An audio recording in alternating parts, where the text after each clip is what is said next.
What's up, guys? This is Carter Thomas with Coin Mastery TV Wednesday Domination Edition. Man, look at this beautiful red.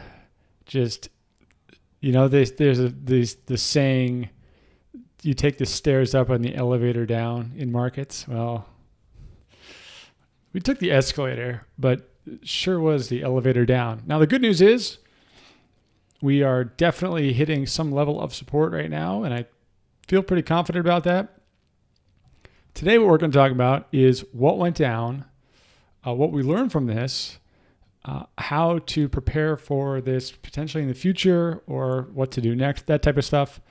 Looking at its impact on the altcoin market, talking about some news, some different things, and then spending a little bit of time talking about the psychology of it, but really mostly just talking about the price action, not necessarily of Bitcoin, but just of the market in general, right? I think that these are the kind of situations where it feels like the rug gets pulled out from under you, especially when it happens that fast, because it always kind of happens when you least expect it.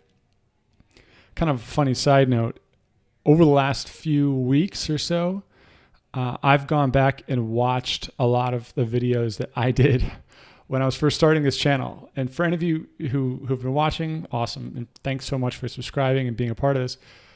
I've had a lot of experience making videos for other companies in the past.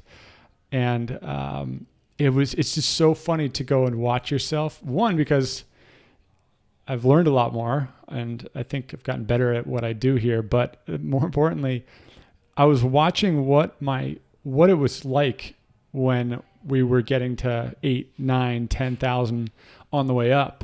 Because right now, what's really kind of what I realized by watching those videos is that we can look at all this back historical data. So we can look and see, this is where the resistance was in the past, and here's where we are relative to where we were. But back then, at least in Bitcoin, or I should say in all crypto, we didn't know what the future looked like. We didn't know what the top was. So we didn't have all this data, this kind of framework that we could look into. So overall, it was a really fun, kind of an awkward and painful experience. If you've ever watched yourself on video, it's always kind of weird. But the reason I'm bringing that up is because that did help me make a decision yesterday, which we'll talk about in a little bit about how to kind of play and trade this area. But let's get into it, shall we? For anybody who's listening on the podcast, we are looking at the 4-hour chart on Bitfinex. And what's interesting, I should note, it's not that I necessarily trade on Bitfinex or if I use a BitMEX chart. It doesn't mean that I use those exchanges. It just means that they have better liquidity. And with better liquidity, you get smoother curves on all time frames. So if you wanted to go down to let's call it the 5 or 15 minute chart, or even the 1 minute, like I did yesterday on a tweet. If you go on something like BitMEX, which has definitely the most liquidity, you do it mostly for illustrative purposes. So that's why we're doing Bitfinex. There's no preference or anything like that. So we had this huge run up, and on the 4-hour, it looks pretty severe, right? So you get this, let's call it starting on the 20th. Let's say the 17th of April, we really started to have this run up. You can see pretty substantial wicks relative to the size of the candle itself, which, there's a lot of buy and sell action on all these prices versus if you scroll back to a different part of the chart, especially on the way up, or when it's not a severe change in price, you can see less wick length than other times. But anyway, we saw some resistance. We saw these different, kind of moments. We saw a big consolidation. This was kind of the big question mark, which was all through between, let's call it 8,700 up to 8,950, which was really 9,000. That was like the psychological support. We had a huge blowout breakout, and then we started to just run up and have this is what I would consider like the escalator up, where if we go into, let's go into the 1 hour, you can see, it's very large green candles. There's only one major red candle on the way up, but it was pretty much just nonstop go, go, go. Every time you open up your Blockfolio or your browser, the price was going up. And the reason why I brought up the videos from last year is that this is exactly what happened last year, where it actually happened right around 9,000. It's kind of ironically, is that I remember it kept going up, and every time I would go, it would just keep going up, and I got used to it going up. And I think a lot of other people did too. I don't think I'm alone in this. But I learned that you can inoculate yourself very quickly to expecting that to continue to happen. And the hardest part of last year was that it would run up like crazy, and you'd be like, "There's no way this could happen." And then it would keep going. It just kept going, and that it just like messes with your head because it was so big for so long. And yesterday was the first time, I would say the last 48 hours was the first time I was really like,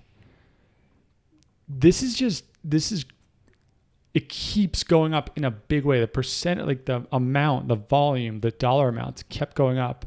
And so I think that that's a very important piece where when you're looking at making good decisions in cryptocurrency, yes, charts can help you, but you also have to be able to like just read the sentiment, right? You could do that by looking at order books on an exchange. If you don't know how to do that, you can go look on Twitter. Like, what's the overall sentiment? Are people bragging about what they're doing? Are people excited and talking as if that this is like the beginning of something huge? Like this is going to last for a very long time. That euphoria is typically a very good sign that we are at the beginning of the end of the run. And it's very counterintuitive because feeling that euphoria, it like blocks the part of your brain that's rational. I don't know how to describe it, but you think that you're going to be smart.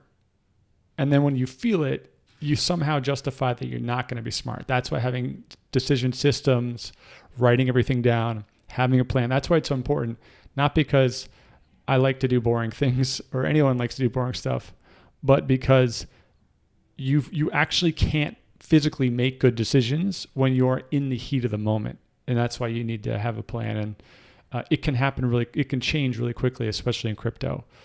So anyway, that's more of like how the journey up to that price. Now, from a technical standpoint, I'm not going to get too crazy about this because I think it's pretty self-explanatory. We looked at these levels yesterday. You could see I took off all lines, trend lines from this, because I think the story is really just comes down to these zones that we've been looking at, right? There's just mega resistance at, we saw it earlier in the 8,800 to 9,000 level. And then we knew that 9,800 was going to be the top part of this resistance zone. We know that because it was previous resistance. And that means somewhere in the chart, there's a lot of resistance that created that moment earlier. So we can expect it to happen again. And more importantly, if we get above that zone, it's like we're good to go. Like things look really nice when you start to get up here. And I think that is a piece of the psychological puzzle to keep in mind, is that all these resistance zones you can look at in terms of the charts, and that's helpful. But you also need to factor in how do people feel about this? What's the overall sentiment? Meaning, oh man, if we just get through this level, then that's when we're going to make huge money, right? That's when it's going to get really bullish. And that is exactly what happened last year, is that I was like, man, well, once we get above, like I'm very apprehensive. And then we got to like 11,000, 12,000. And I was like, well, you know what? I think this might really be like the new paradigm. And then got to 15, 16. And I was like, I don't think that this could go down. I think it's going to be more of an adoption curve, right? And that's what, just fast forwarding a little bit, that's why I tweeted about this. And so 4:59 yesterday, Pacific time. It was 6 minutes after we hit this peak. It was right around 9,800, depending on what exchange you're on. So 6 minutes after that, I looked at this. It started to come down a tiny bit, and I was like, I know this is exactly what happened last time. Is that I felt like we were at the cusp of going huge, and I'm going to take my profits now, because I knew that if on the other side of this resistance is what everybody was hoping for. Everyone was like, this is when it's going to get, we're going to go alt season, big, everything. And, it can happen. I mean, it happened last year, but the market's different now. The market's a little smarter. And so, I took my profits right around 97.60, I think was the actual sell price. And so I really got lucky in a lot of ways, but it was also a calculated decision, like doing something. It was the exact opposite of what I wanted to do, how I felt in that moment. So I'm not trying to talk about myself a lot, but I think it is helpful to walk through decision processes, because I know a lot of other people have the same emotions, and often they do things based on their emotions instead of doing things that are counterintuitive to what their emotions are. And that's the game. That's what makes it very, very difficult to be a successful, whether you call yourself a trader, investor, decision maker, because you're making buying and selling decisions. Your intent may be a holder, a long-term investor, or a trader, but when you buy and when you sell, it's still the name of the game. It's all about entry and exit. That's it. Maybe a 10-year exit, but that's the name of the game. So what's going to happen next? Well, we came down here, and lo and behold, we bounced exactly off of this same box that we already had, right? Yesterday we talked about EMAs and things like that. If you draw the EMAs, let me go back here. Now we're on the 1 hour. You can see on the 200 on the 1 hour, you can start to see that, but I don't think that's too helpful. Let's go to a 4 hour and look at like the 50. So you can see how there is this kind of dynamic support here. And you can mess around with the different levels and see what works for you. Some people do like 40 and 10 or 4 and 8 or whatever it may be, kind of depending on what time frame you're looking at. But that can be helpful. But I think in this case, just looking at this previous resistance zone as support, especially with the speed of this drop, that this is super helpful, because this is not what I would consider a natural trend. It was just like a necessary trend. Now, the other piece of the story is that this volume, and this is pretty much across all the exchanges, on the 4 hour, it's pretty clear, right? Look at that volume. It's very, very, very high. And typically the highest volume when price is going down signals that a bottom is near, or you have reached a bottom. So if we go to the 1 hour, you can see that right at the moment where it went the lowest with this wick was the highest volume there was on Bitfinex, and I'm sure this is the same on pretty much every other exchange for Bitcoin. And you can see that often when you're in a bull trend, you see this happening, where you see this apex of the price dropping, you see the spike of the volume hit, and then you see it almost like a V shape, right? And that's often what happens when there's like a kind of a buildup, like a long-term buildup of the trend losing momentum, accelerates to get the capitulation, and then it bounces off. This happened so quickly that it was straight down. So that this big volume bar, you didn't get that immediate V bounce, but you combine that with this previous resistance, you get, what is this, let's call it 2.5, 3 hours of kind of working itself out, just, kind of getting the sell and buy orders out. And then you get this bullish green candle bouncing off of this resistance zone. And so this is where I re-entered, at least for now. I re-entered right around, what was it, like 89 something? I don't even know what my order was. But right around there with a very, very tight stop loss to go back up, right? So I sold up here, bought back in here, very, very tight stop losses.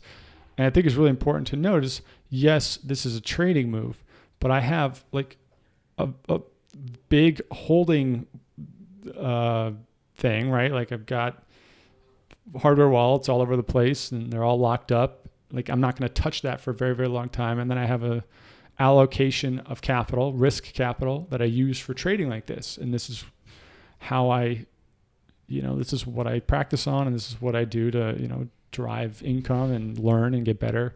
And I do it a lot for fun too. So I think it's important to know, like, it's not like you're putting all your crypto into this kind of activity.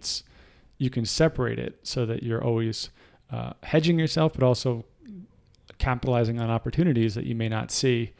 And yeah, I would be remiss if I said that it's not for everyone. So I fully understand that. So we'll see what happens. I think that this resistance zone is the big this is the deal. We need to see these candles close pretty much as high as possible, especially, the bigger the time frame, the better. You can make a case to get into the 30-minute, right? But you really need to want to see this close like above 90.50 on Bitfinex at least. But we want these bigger these higher time frame candles to close in bullish patterns. This candle is obviously very bullish engulfing candles. Very, very good sign for now. And we want to see a couple others that show a continuation of a bullish pattern, whether that be, like the three marching, the three pattern, I can't remember the name of it, the three men, whatever the candle pattern's called, or the inside bars, whatever we need to get, we just need that to continue bullish. We'll go from there. So that's what we're looking at. That's what I'm doing. Again, none of this is professional advice. You should definitely do your own research. Do what your plan is. If you're buying long, don't worry about it. You can do your thing, and we'll rock and roll. So we're going to keep an eye on this. I think we're probably going to see some continued chop throughout the day, throughout the week potentially. And hopefully we can get back into this zone. And if possible, we can break through with some renewed bull strength. If not, if this ends up just kind of, bottoming out or dying out, then, we'll cross that bridge when we get to it. Now, the other big piece, obviously, I'm going to refresh here. Market cap right around 399, 400 billion. Yeah. Is with altcoins. So not everyone is looking at Bitcoin. Definitely not everyone is trading Bitcoin. A lot of people are looking at their altcoins and one, they're deciding what to do with them. And two, they're deciding, okay, well, what altcoins do I buy? How do I make those decisions? Now, we covered a few that I've been looking at, that I've been accumulating: EOS, BNB, OMG. Those are three that I've been really excited about this week, that have actually done really well this week as well. And I think that is that brings up, I guess, what I would consider the biggest lesson I've learned about buying altcoins in moments of volatility like this, is that it's tempting to buy the coins that are dumping the hardest, right? So you go to Binance or whatever, and you scroll down and you see which coins are taking the biggest hit, because you think, well, that's going to get me the best deal. And that's not always the case. Typically people lose the most amount of money when they try to time reversals before the reversal has confirmed itself. Right? So, you can make a case that what I'm doing right now with trading, this is highly risky behavior. In fact, it is highly risky behavior. But I would make the case that there is some evidence of a reversal happening. I do not know if it's a long-term reversal, but I do think that there's something there, right, about that reversal happening. But when you're buying a coin, let's look at, I don't even know. Let's just pull up like Bitcoin Cash, because everyone likes to pick on Bitcoin Cash. Why not, right? We can do it. Let's look at the 7-day chart. So Bitcoin Cash was doing really well on the way down. Now it's starting to come back, because obviously everything's starting to come back in the last 2 hours or whatever. But let's say it's going down, and let's say it was April 25th, and you're watching this and you're like, oh man, it's down 15%. I can definitely scoop this up. I'm going to get a smoking discount on this. This is going to be great. but you haven't waited for it to actually bottom out and start to come up and then confirm, like retrace a little bit and then confirm again. You really want to get in the habit of waiting for it to confirm up and then buy in. And yeah, you might miss out on 10, 15, 20% sometimes, but it will come back down. It will retrace. And then if it's destined to go up, it'll go up. But your risk reward is so much better. And so what I would recommend, not that you should do anything I say, because none of this is professional advice, but I find that often you look at the coins that are taking the least beating, right? That they are showing the most strength in signs of market weakness, and position yourself so that when things do reverse, when the market does start to show bullish behavior, those coins are they're not going to have to confirm nearly as much. You're going to see them pop a very, very large amount, right? So you can kind of imagine that. I mean, as a visual person, if you're having a huge retracement, it takes a lot of energy to get the momentum back up. But if you don't even go down that much, you kind of get that slingshot effect where it can go up even higher. And even that can be counterintuitive. But that's how I do it. Other people have different strategies. I don't think that any one is right or wrong or by any means a hard, fast rule, but that is just how I tend to approach if you're going to buy altcoins in these reversal situations, if you want to do it. Now let's talk about some other news that's pretty bullish on the overall space. NASDAQ came out and they've done a few things. The first thing is they said they would consider creating a crypto exchange. So NASDAQ, for anyone who doesn't know, it's a stock exchange that is primarily focused on tech stocks, or at least that's what they're kind of known for. And they said that, they'd be open to it, right? There's obviously a huge amount of money to be made in crypto, and there's a growing demand for crypto exchanges, especially from the institutional side with all these trading desks coming out. So that is super interesting. Now, the other thing is that the Winklevoss twins started to do a partnership with NASDAQ, right? And so that they are going to use some of NASDAQ's technology. It's called market surveillance. It sounds really sketchy, but it's actually, all that really means is they mine data that NASDAQ has. That's one of the ways NASDAQ makes money, right? Like they mine data, then they sell it to hedge funds or anybody who wants to learn about the markets. Obviously, none of it's proprietary or nothing about individual companies, like no insider info, but they can sell reports, data reports, the same way Experian or any of these companies can sell data. That's how NASDAQ makes money, on top of listing fees for listing your publicly traded company on there. So this is a big deal because it builds a relationship. It builds a use case for not use case, but like a business case, I should say, for crypto and capital market money or equity market, whatever you want to call it. It brings them together. That's the big deal. So all of this really plays into this whole idea of how institutional money comes in, right? They build out the framework first. They're doing the OTC stuff. They're still doing the OTC stuff. And then as they get there, they start buying up and owning their Bitcoin. Then they start to build out the framework so they can own the market, basically. Like they can own everything about it. That's when they start marketing Bitcoin to the masses. So this is all very good stuff. This is all very, very important. And this is how the markets get built so that we can facilitate another 10, 20, 50, 100 million new people to come in. This I thought was super interesting for anybody who is into this stuff. South Korea is really looking at how they can get more people involved. And they are focusing a lot on kiosks, ATMs, and integrations of point of sale things. This is a business that I think is going to be huge in the next couple of years, is crypto ATMs, or kind of like what Local Bitcoins does. If you don't know that, localbitcoins.com is like it's like you can meet up with people and do hand-to-hand transaction of crypto. I think that this business is going to be very, very big for crypto because for a variety of reasons. I don't have to get into it. I know people who own ATM businesses. It's a very good business, but the crypto side, sometimes you go to the right places, especially if it's like Las Vegas, good example. You go look, it's impossible to find crypto ATMs that don't have a line of people trying to get Bitcoin or whatever out of it. So this is going to be really interesting to watch how this happens, right? They're going to install a lot of these. They're going to integrate their exchange to them so they can provide the liquidity to the ATMs, which is a big piece of it all.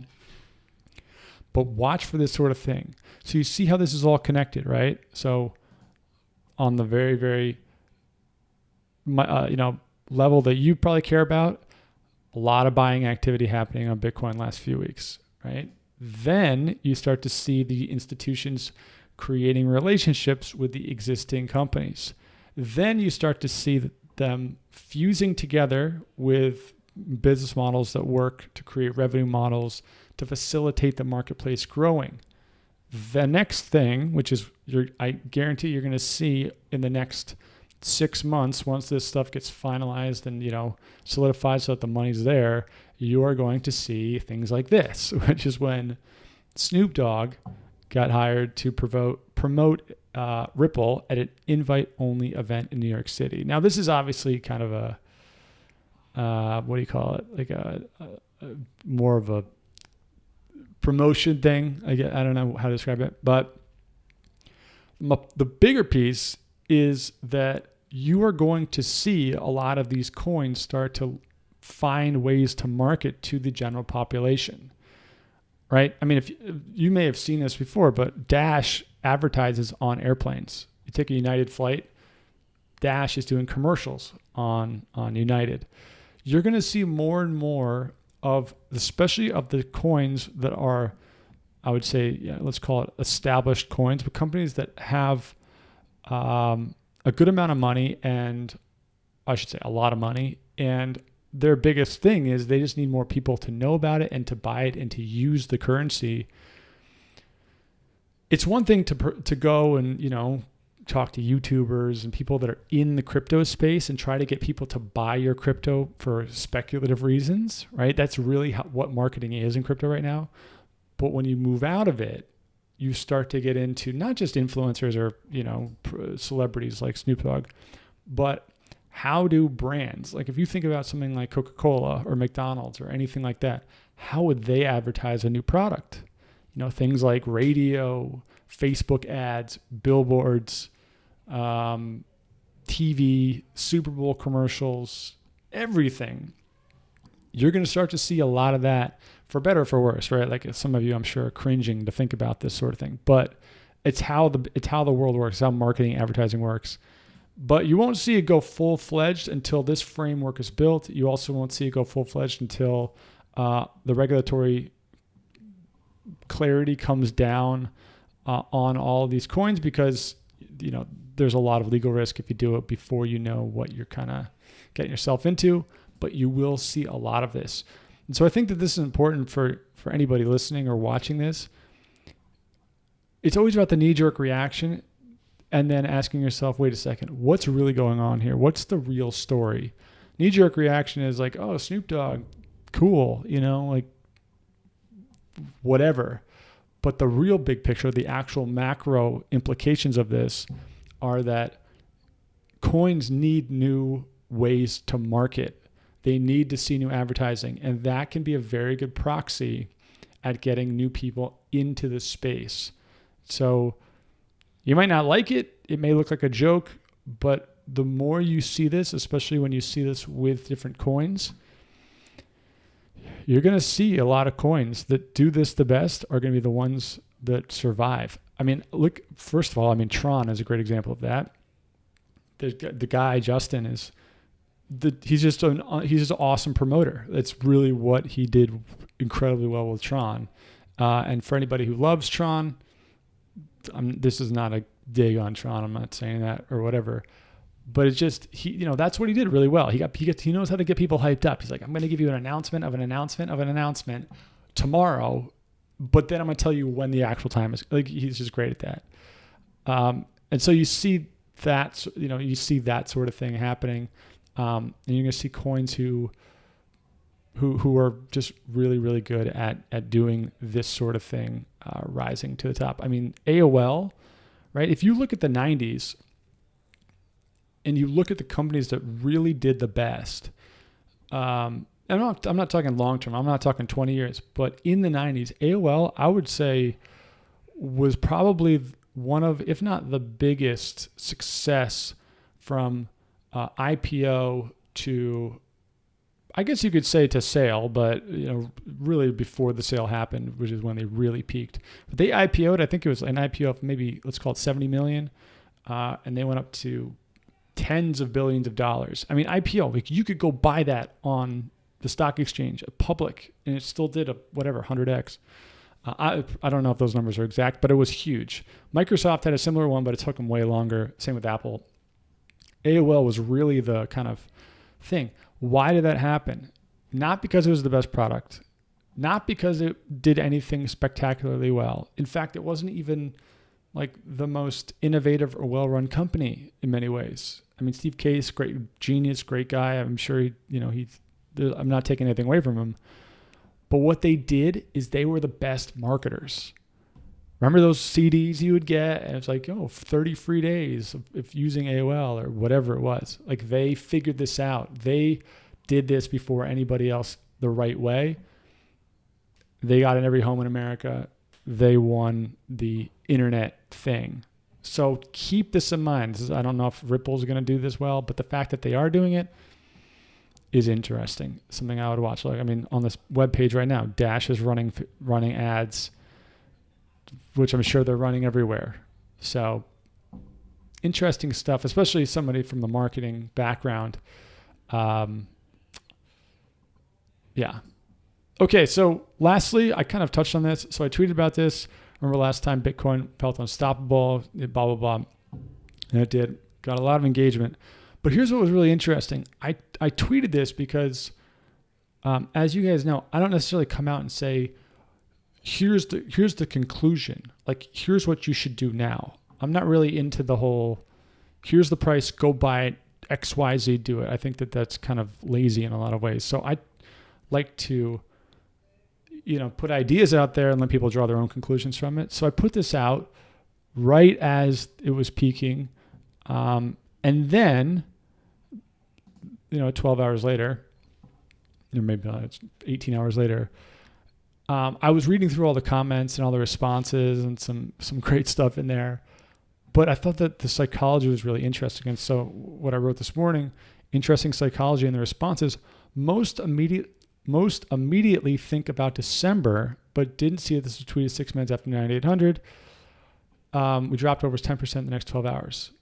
Obviously, I'm not trying to brag or anything like that. It's not my thing. What I am trying to show is that when people say, oh, yeah, Carter, you did that, like, you made a mistake, that or that happened to me or whatever, it's like, that was back then, but that's not going to happen now because this time it's different. Like, there's no way that now is a bubble. You don't see anybody, there's no comments, as far as I can tell, of people being like, yeah, it's happening right now. Like, I know it's happening to me. Or maybe people didn't want to put that, but you don't see it. It's just about like, oh yeah, I remember when that happened, as if it's not going to happen again. And that's such a critical piece.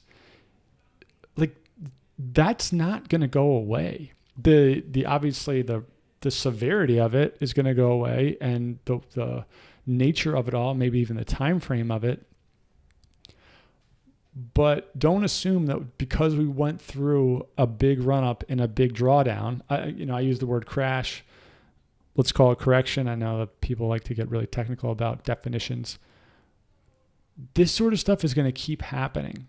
It's going to happen over and over on the way up and on the way down for a foreseeable future. That means there's a lot of money to be made, and there's a lot of, it's very easy to get wrecked if you don't pay attention to what's going on. And you can't rely on people to just tell you when to do everything. You learn, you start to pay attention. What's the sentiment doing? What's the technicals look like? What's the macro situation? How's this all feeding into itself? So that you can start to make these decisions. And at the very least, you can get better at it. Maybe you don't nail it perfectly, I pretty sure I'll never nail this perfectly again, right? This was probably a one-time thing, but at least I'm getting experience. I'm getting better. That's all you can really hope for. That's all I can really hope for. That's the whole goal of this entire channel. It's like documenting this journey of coin mastery to get better and better and better until I've mastered the art of markets. Not that I ever could. I'm not that naive to think I ever could. So I think that that's just something to really keep in mind. We are still in a speculative world. We will be for a while. And, just keep self-awareness, I guess is the word. So we're just going to watch this. Let's go super in. And you can see that we're already starting to see a little bit of a drawback here. So we're going to see if this bounces off of this line. What is that level? Let me move this up here. 89.50, give or take. I mean, it's going to depend on the exchange you're on, but really you can see this little resistance here from about an hour and a half, 2 hours ago. See if this bounces off of that. If it does, that's good news. If it doesn't, TBD. So with that, I'm going to wrap it up. I'm interviewing Luke today. Yesterday got postponed. All good. And I'll have that recorded, wrapped up. I got to get to my editor hopefully in the next few days, and we'll publish it outside of Coin Mastery TV. It'll be just like maybe a Saturday episode or something. You guys can listen in. I'm really excited about that. Cool. All right, guys. Well, I hope you have a great day, and I will see you tomorrow. All right, peace out.